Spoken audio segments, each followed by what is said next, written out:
You show that face again, then I have copyright issues with YouTube, okay? Some other things that I like to keep in my vehicles. In the cab, alright? Other than your standard blue iPod jack, I like to keep a flashlight. It's a Maglite 4D. I've had this thing for years. I can't stand it. That right there really pissed me off. If I could see that faggot that called me a moron, I would have beat him right in the face with a Maglite. You can see it's got some wear and tear on it, but guess what? It's still as strong as the day I bought it from Tractor Supply. And here is where the video actually gets good.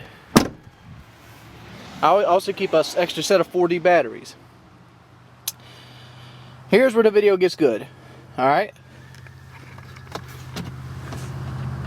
One other item I never leave home without is a .45 caliber handgun. I would beat your fucking teeth in. I would beat your fucking teeth in, dude. I really would. What are you gonna do? Put your bitch ass in the kneecap. That's what I'd do. Oh, I'd incapacitate you, and then I'd beat you with the fucking pistol grip until your teeth fell out your head. I hate you. Well, why do you need a .45 caliber handgun? You're not gonna shoot anybody on your way home. You know what else I might not do? I might not pull anybody out of a ditch. My brakes might not go bad, and my battery might hold strong. But you don't keep things around because if you need them. You keep them around in case you need them. And I look at this. So go over here. Right over here's the clip. See, I don't keep it together. The reason I don't keep it together is because, well, one, it's the law. You can't keep it together. And two, it gives you time to think about what you're doing. Do I really want to shoot whatever I have to shoot? Alright? So, this is a tool. That's what this is. Just like a tow strap, just like a jumper cable, just like anything else that you see in the natural world. This right here is the tool I carry in case somebody wants to threaten me or one of my loved ones, or some animal wants to do harm to me. What if you break on the side of the road and there's a family of wild pigs? That's a big what if. But guess what? Could happen. Same way a battery could die. Same way your brakes could go out. Shit can happen. And people look at guns like they're this horrible thing. But a gun to me is no more than a hammer. That is all it is.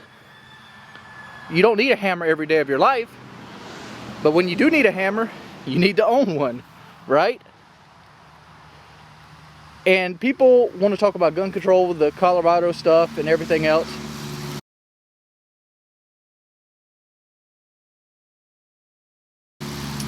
The dude's crazy.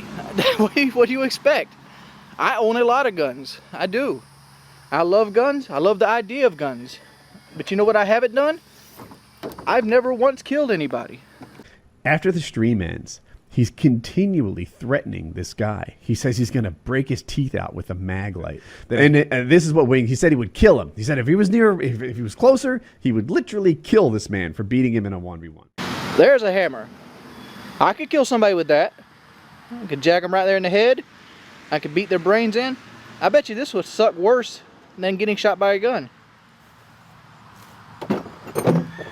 The point is,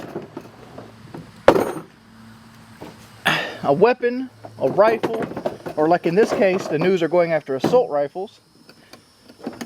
The people are all up in arms about it. And you know what?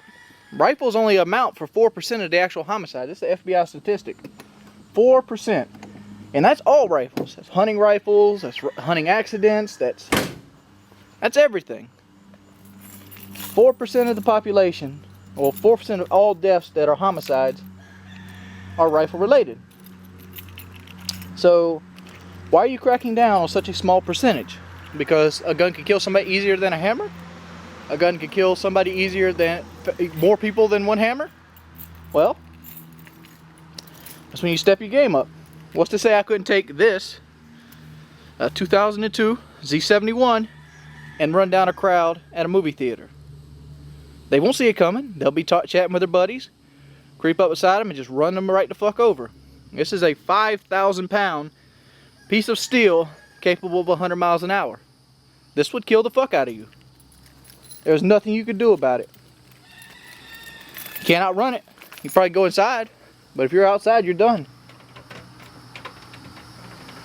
You can't label crazy people saying that if you take guns away, there's going to be left gun deaths, which you would be correct. But I could counter that by saying if you take swimming away, there would be less drowning. If you do anything of that nature, yes, it's going to amount to less. But what else are you going to take away? All right, let's say you outlaw guns. Now, you know, Tim, who lives over those woods over there, he can't feed his family because he lives off the land. He uses his hunting rifle to shoot deer. He uses that deer to stack meat in his freezer, and that's how he feeds his family because he doesn't have a good paying job. Now he's done. How about ranch hands? Are you gonna make exemptions for ranch hands? You know, people on the ranch trying to keep the wolves away from the sheep, the cows, the stuff you eat at McDonald's. I mean, guns are a tool. That is all they are. They are nothing more. And, you know, you can't really pass judgment on that.